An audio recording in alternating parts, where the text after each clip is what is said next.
Hello, people of God. Come on in, come on in. I just have a quick testimony. It's not really my testimony, but I felt good enough that I could share it with you. I had a young lady yesterday. I was at Harris Teeter, and I was shopping like I always do, and I was looking for a register to go to, and every time I go to a register, I look for a smiling face, someone that looks happy. I really don't like to go to places. I don't like to go to the register where I see the countenance, a countenance that looks kind of sad. You know what I mean? Because I am joy, I am peace, I am love. So that's what I attract. So whenever I see a sad face, it's like, man, I know that all too well.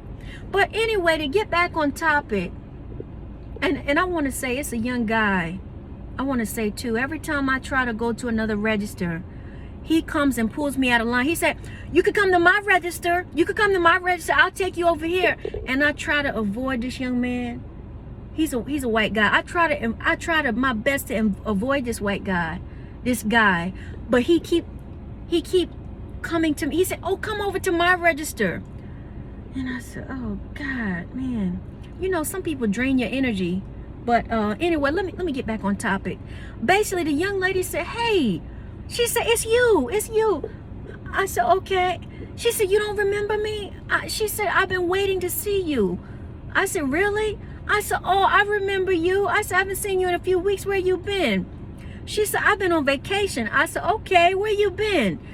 And she told me where she was. And I said, okay, what kind of stuff did you do? Like, did you have fun? What kind of food did you have? And she started to lower her voice and started whispering. And she said, well, I don't want to sound too bougie, but I had a personal chef for a few weeks. I said, you don't sound bougie to me. I mean, if you had a personal chef, you had a personal chef. What's the issue with that? And she said, well, you know, I don't want to sound too bougie, but we had different foods. I said, well, that's great. That's great, you know. And I said, listen, I said, you can tell your story. It doesn't matter. Like, why are you being so secretive? She said, well, some people in here really don't like me that much. I said, oh, I got you. I know that all too well. And then she goes on to say, she said, come closer. I got to tell you something else. I want to tell you something else. I said, okay, what is it? She said, I just got promoted. And I said, go, girl. I said, you go head on, girl. I said, God is elevating you. I said, why are you being so secretive about your blessing? And she said, well, she said, a lot of people in here don't like me, and I'm moving to being from the cashier to the manager. I said, listen, along with the blessing comes envy and jealousy. You didn't ask for it, but God put it on your life. I said, I want you to walk confidently and boldly in your blessing, because this is not all God is going to do for you. So stay encouraged. And I said, you know what? A lot of people... Okay, I need to decline this call. I'm busy right now. I'm busy right now. Let's okay.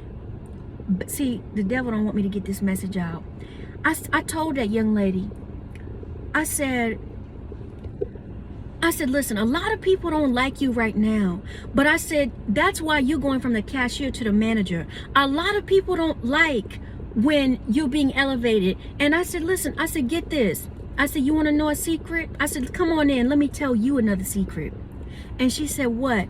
I said, the same people that don't like you have to come to you for management. I said, now that is the secret. I said, now I want you to walk in your blessings confidently and boldly. I said, because God is getting ready to do something else in your life. This is not all. You have not seen it yet, but God is going to elevate you. I said, so I want you to walk confidently in your management position. I said, because the blessing looks good on you. And that's what I want to tell you, people of God. The blessing really looks good on you, but can you stand to be blessed? Because sometimes people are going to chatter. They're going to talk about you. They're going to talk about what you have, what you're wearing, and what you're driving. But let me tell you, they don't know the hell that you had to go through to get that blessing. So you don't know the cost of the oil that is on my life, because everything that I've been through, I went through it for a purpose and for a reason. And that's why God blessing you like he is. All right. So don't let your blessing be a secret. secret. I know that all too well, when you have to hide your blessing from people that are not going to congratulate you, and they don't want to see you move to the next level because they're seeing you used to struggle. But let me tell you, there are levels to this situation. All right.